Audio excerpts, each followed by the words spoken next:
Right, so where we are with Unit 4 at the moment in terms of these presentations, topics 1, 2 and 3, we're focusing on the national economy. So we're looking at the UK's macroeconomic targets. Topics 4 and 5, again, national economy, we were looking at policies to achieve our macroeconomic targets. So we were looking at monetary and fiscal policy and the relevance of supply side policies. Topics 6 through to 9 is international economics. So with topic 6, the one we're going to do now, we're looking at globalisation. So let's think first of all about what globalisation is. There are two important components to globalisation. One of them is more international trade. So countries start to become more reliant on each other for goods from different countries and services too, of course. So therefore, we've got more specialisation, trade based on comparative advantage. The other aspect of globalisation is an increase in multinational corporations or MNCs. So this is linked to foreign direct investment. So what we find is businesses, especially the larger ones, are becoming multinational. What we're finding is that, let's give an example, a car company might be a German-owned car company located in France, sourcing different parts of the cars from Britain, Spain, Italy, Mexico, you name it. So that the business truly operates internationally. And again, they will probably base it on comparative advantage. So whether the product can be made cheaper or where it could be made better. Let's think now why we've had such a large growth in multinational corporations. So why are they spreading across the world as much as they are? Two important points really. An increase in communication technology and a growth in trade liberalisation. So the first point, first of all, communication technology. Clearly, if you're a business operating internationally, you still want to be able to communicate with your other head office across the world, your factories across the world, to make sure that what you want to happen is actually taking place. The invention of the internet, obviously a bit older, but telephone, recently mobile phones, video conferencing, all allow businesses to operate internationally because it's very easy to communicate with each other. Trade liberalisation, what we mean by this is that many countries across the world have reduced trade restrictions, taken away quotas, tariffs. That means that businesses now can operate abroad and sell their products across the world. So suddenly, because we have very limited numbers of trade restrictions in place now, our German car company can source raw materials from different countries, locate in different countries and sell their products across the world. So it's much easier for businesses now to operate truly internationally. Let's think now, are MNCs good for the UK? Are they good for us? Well, first of all, we'd say they create competition for our businesses. So this should mean businesses in the UK should look to lower prices, increase quality, and increase choice. So in terms of UK customers, it should mean we've got a rise in economic welfare. So this competition should be a good thing. It should encourage businesses to become more dynamic. In light of competition, they should look to think, you know what, we're going to compete, we're going to do better than the international businesses. If they don't, the customer will still gain.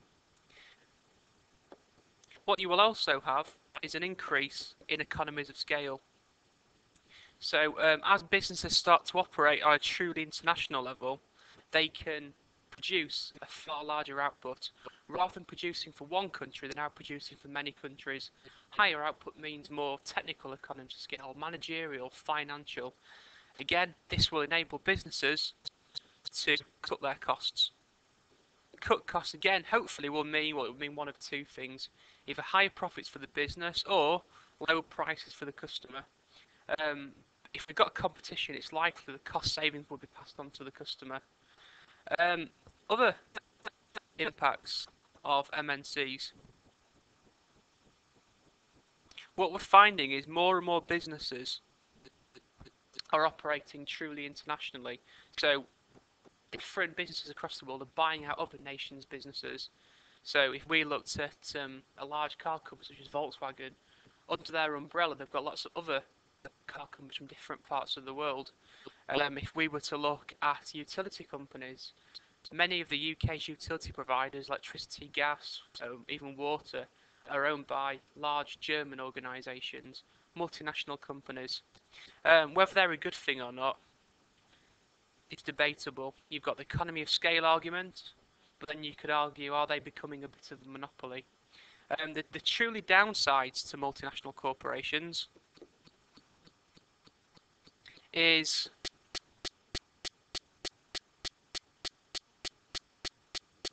linked to deindustrialization. Businesses will move to where the comparative advantage is.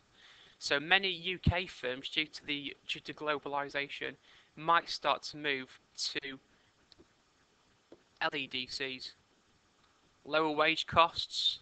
Some countries offer higher skills than what the UK does. So you have got this downside to things. This will clearly lead to structural employment in our country as more and more of our businesses leave our country.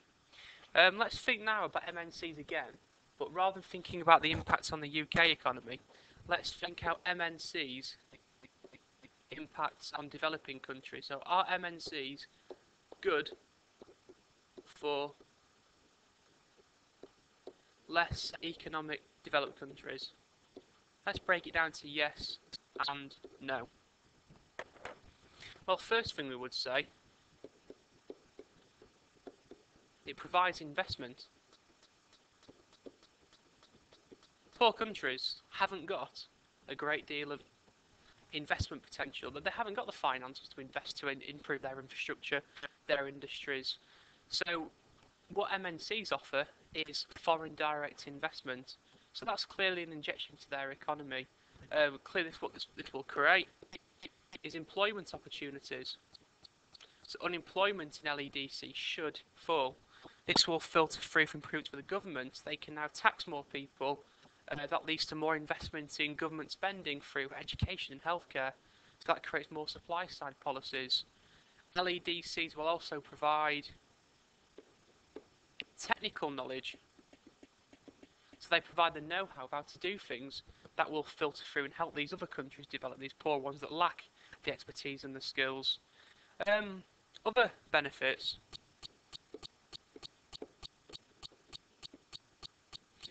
Positive multipliers.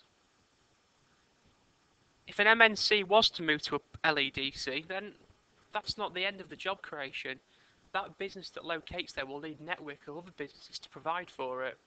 That will mean that if we were, for example, to build a car company in a poor country, let's say Mexico, for example, that car company will need suppliers.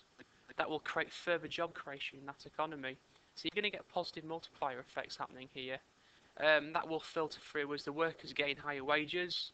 The workers can therefore start to demand higher things within the economy. So what it will potentially create is a larger domestic market. Higher wage people can start to demand more services. Restaurants, retail, cinemas, sports centres. So you start to see the economy developing. But downsides to it. Why are they there? What have they got to offer? LEDCs, by the nature of them, are poor. Are they there to take advantage of low wages?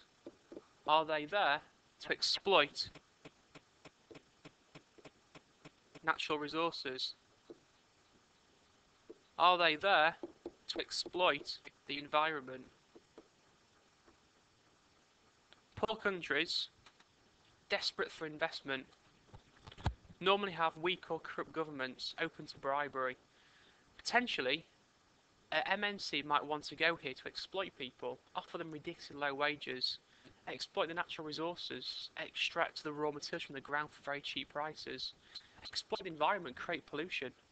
So overall, what I would say is, are MNCs good or not? It depends on the impact on economic welfare. We can see that in theory, it should raise economic welfare, but if people are getting exploited, working long hours, long days, the environment's getting exploited, their natural resources are disappearing, that's not sustainable. That will mean lower welfare in the future. Let's debate now the second part of globalisation. We focus on MNCs. Let's look now at international trade. Is trade a good or a bad thing or not?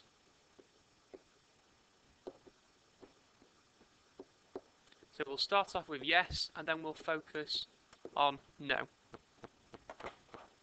Clearly, more international trade means that trade will be based on what a country is best at. You're going to get specialisation. Each country should produce what they're best at. As mentioned with MNCs, if countries are now producing on a larger scale for a global market, there are economies of scale savings they can make, which again filters through into lower price for customers, more choice. So in theory, all this should mean an increase in economic welfare. So it looks in theory to be quite a good thing. But again, we've got some bad things. Deindustrialisation. So if more of our businesses start to operate abroad where it's more competitive, or if our businesses can't compete, we get structural unemployment within our economy. Other problems of international trade.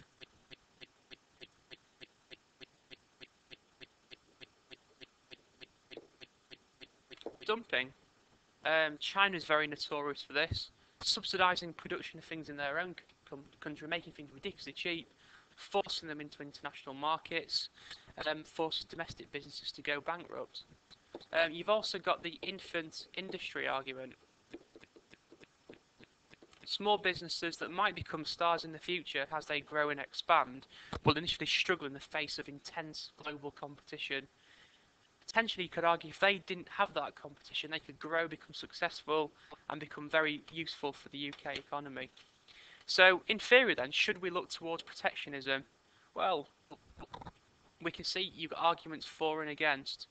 So let's bring in some different techniques to protect our economy. So how can we go about doing it? We've got the obvious ones of tariffs, quotas, subsidies,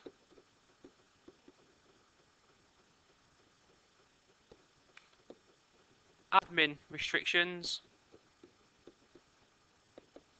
We could use embargoes, and we can use voluntary export restraints. So if we decide that the benefits of international trade are not as big as the drawbacks to it, we might look towards protectionism. So techniques of protectionism, tariffs. In effect, we're putting a tax on imports when they reach our shores. Makes them more expensive than domestic goods, allows businesses in the UK to flourish again. Quotas limit the number of foreign imports into the country. If you limit supply, this forces price up, again means more people will buy UK goods and services. The government could subsidise production of things in our own economy. Makes things cheaper, lowers the price, we can sell them across the world. Admin restrictions make it very difficult, hurdles that exporters must follow when they sell things to the UK. The more difficult you make it, the less imports we will have. Embargoes. We can place restrictions on countries, stop trade with them. For example, we might stop trade with Zimbabwe because we're not happy with what's happening in their economy at the moment in their country. Voluntary export restraints. Let's imagine looking at UK and USA. The UK might want to develop one industry but can't because American products have been sold in our economy, and vice versa. An American company might want to start producing a certain product but can't because it's got too much competition from Britain. If those two countries agree to stop exporting their products to each other, then it will allow domestic businesses to grow. So it's mutually beneficial for both. One other problem I would say though with protectionism, and it filters into yes, international trade is good. The problem we've got is that often, if we try to restrict imports into our own economy through these protectionism techniques, there's a good chance foreign countries will not like it. They're going to retaliate against us. So if they put the same restrictions on our exports, then yeah, our imports are going to go down, but our exports will potentially fall as well.